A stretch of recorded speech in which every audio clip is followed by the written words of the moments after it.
بسم اللہ الرحمن الرحیم۔ السلام علیکم معزز طلباء کرام، آپ سب کیسے ہیں؟ آج ہم نور الانوار کے سبق نمبر 374 کو پڑھیں گے۔ آج کے ہمارے سبق کا عنوان ہے صریح کا بیان۔ آج کے ہمارے سبق کی عبارت وَأَمَّا الصَّرِيحُ فَمَا ظَهَرَ الْمُرَادُ بِهِ ظُهُورًا سے شروع ہوتی ہے۔ آج کے سبق میں ہم صریح کی تعریف اور اس کے حکم کو پڑھیں گے، اور یہ در حقیقت جو تقسیم ثالث کی جو دو قسمیں تھی مصنف علیہ الرحمہ نے ان کے بیان کو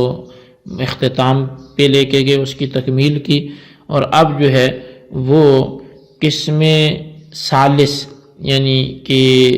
اب دو قسمیں جو تھی وہ تو بیان ہوگی حقیقت و مجاز، تو اب تیسری قسم یعنی صریح و کنایہ وغیرہ کے حوالے سے بحث شروع فرما رہے ہیں۔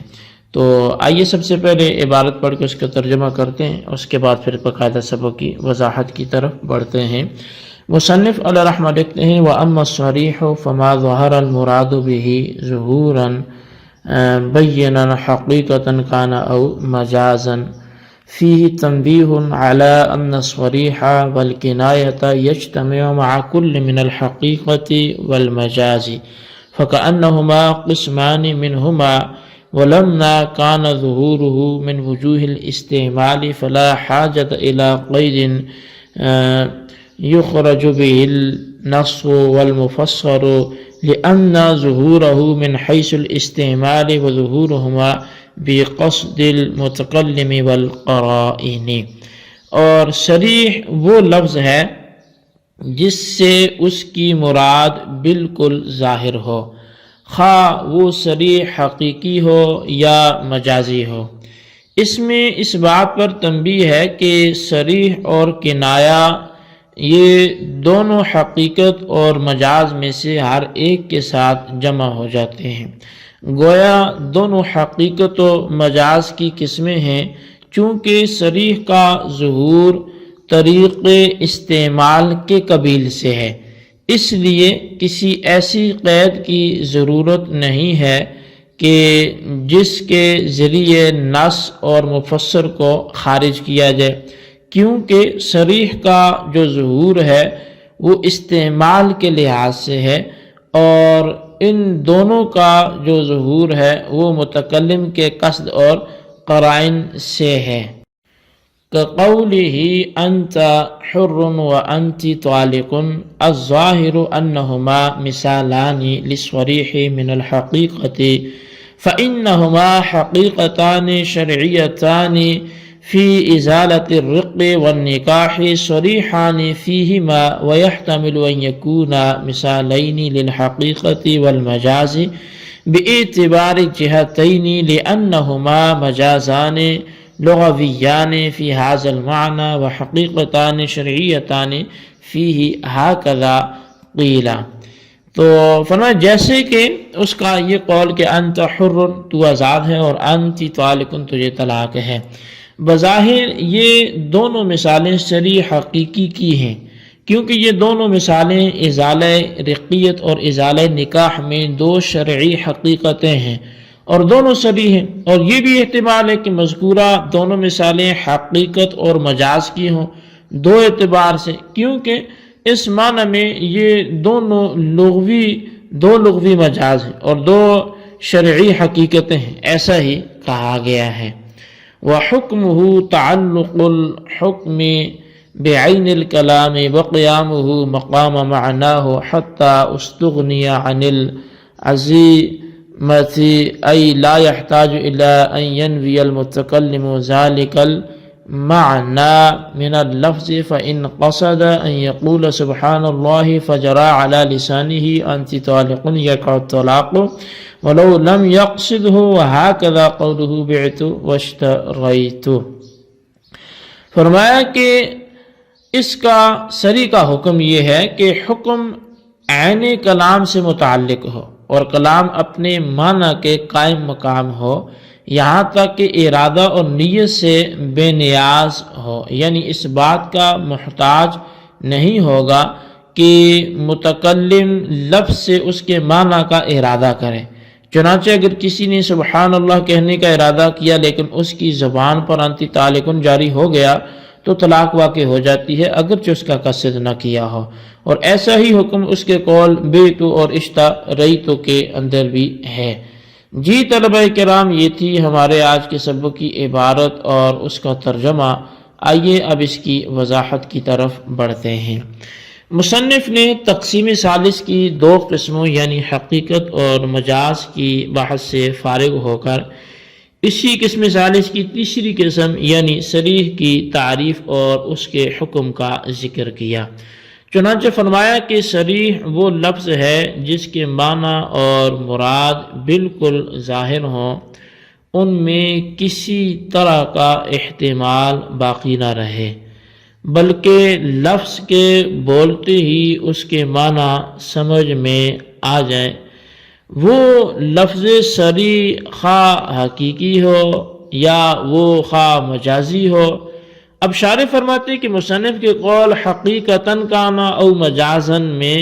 اس بات پر تنبیہ ہے کہ یہ صریح اور کنایہ جو ہیں یہ دونوں حقیقت اور مجاز میں سے ہر ایک کے ساتھ جمع ہو جاتے ہیں، یعنی صریح حقیقی بھی ہو سکتا ہے اور مجازی بھی ہو سکتا ہے۔ گویا صریح اور کنایہ دونوں حقیقت اور مجاز کی قسمیں ہیں، یعنی حقیقت کی بھی دو قسمیں ہیں، ایک صریح اور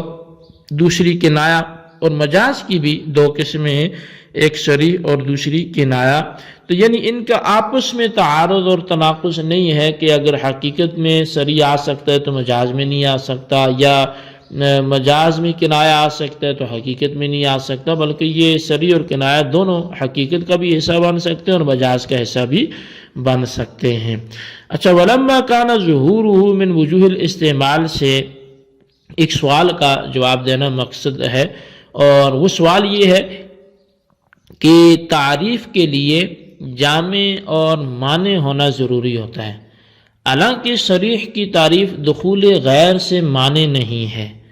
اس لیے کہ جس طرح صریح کے معنی میں ظہور ہوتا ہے اسی طرح تقسیم ثانی یعنی بیان کے جملہ اقسام نص ہو، مفسر ہو، محکم وغیرہ ہے تو وہاں بھی تو ظہور ہوتا ہے، لہٰذا صریح کی تعریف میں بیان کے اقسام نص، مفسر وغیرہ بھی داخل ہو گئے ہیں، اور جب ایک تعریف میں دوسری چیزیں داخل ہو جائیں تو پھر وہ تعریف سمجھیں کہ دخول غیر سے مانع نہیں ہوتی، بس تعریف کو دخول غیر سے مانع کرنے کے لیے صریح کی تعریف نے ایسی قید ذکر کرنی چاہیے تھی کہ جس سے بیان کی جو اقسام تھی نص، ظاہر، مفسر، محکم وغیرہ، تو وہ صریح کی تعریف سے خارج ہو جاتی، لیکن ایسی کوئی قید نہیں لگائے گی، تو اس کا مطلب یہ ہے کہ یہ صریح کی جو تعریف ذکر کی ہے یہ جامع اور مانع نہیں ہوگی، بالخصوص مانع نہیں ہوگی چونکہ غیر چیز اس میں داخل ہو رہی ہے۔ تو اس کا جواب یہ ہوگا کہ صریح کا ظہور اصل میں یہ بطریق استعمال ہوتا ہے، اور نص اور مفسر کا جو ظہور ہوتا ہے وہ متکلم کے ارادے اور قرائن سے ہوتا ہے، اور جب یہ دونوں کے ظہور میں فرق ہے کہ ایک کسی اور جہت سے ہے دوسرا کسی اور جہت سے ہے، تو صریح کی تعریف میں کسی ایسی قید کے ذکر کرنے کی ضرورت ہی نہیں رہی کہ جس کے ذریعے نص وغیرہ کو صریح کی تعریف سے خارج کیا جائے۔ اب مصنف نے صریح کی دو مثالیں ذکر فرمائی ہیں۔ نمبر ایک، مولا کا قول اپنے غلام سے کہ انت حرم، اور شوہر کا قول اپنی بیوی سے کہ انتی طالقن۔ اب شارح کہتے ہیں کہ بظاہر یہ دونوں صریح حقیقی کی مثالیں ہیں۔ صریح تو اس لیے ہیں کہ یہ دونوں اپنے اپنے معنی یعنی ازالہ رقیت اور ازالہ نکاح میں ظاہر ہیں، اور حقیقی اس لیے ہیں کہ انت حرم ازالہ رقیت میں حقیقت شرعیہ ہے، اور انتی طالق ازالہ نکاح میں حقیقت شرعیہ ہے، اور یہ بھی احتمال ہے کہ یہ دونوں دو اعتبار سے حقیقت و مجاز کی مثالیں ہوں، یعنی یہ دونوں مذکورہ معانی یعنی ازالہ رقیت اور ازالہ نکاح میں لغتاً تو مجاز ہوں اور شرعن حقیقت ہوں، لہٰذا یہ دونوں صریح حقیقی کی بھی مثالیں ہو جائیں گی اور صریح مجازی کی بھی مثالیں ہو جائیں گی۔ تو بہرحال حضرات علماء نے، فقہاء نے، اصولیین نے جو بیان کیا وہ کہہ دیا گیا ہے۔ اور اب اس کے حکم کو بیان فرماتے ہوئے کہتے ہیں کہ اس کا حکم یہ ہے کہ نفس کلام سے اس کا جو حکم ہے وہ نفس کلام سے متعلق، اور کلام اپنے معنی کے قائم مقام اور ارادہ اور نیت کی ضرورت نہ پڑے، یعنی حکم کو صریح کے ساتھ متعلق کرنے کے لیے اس کی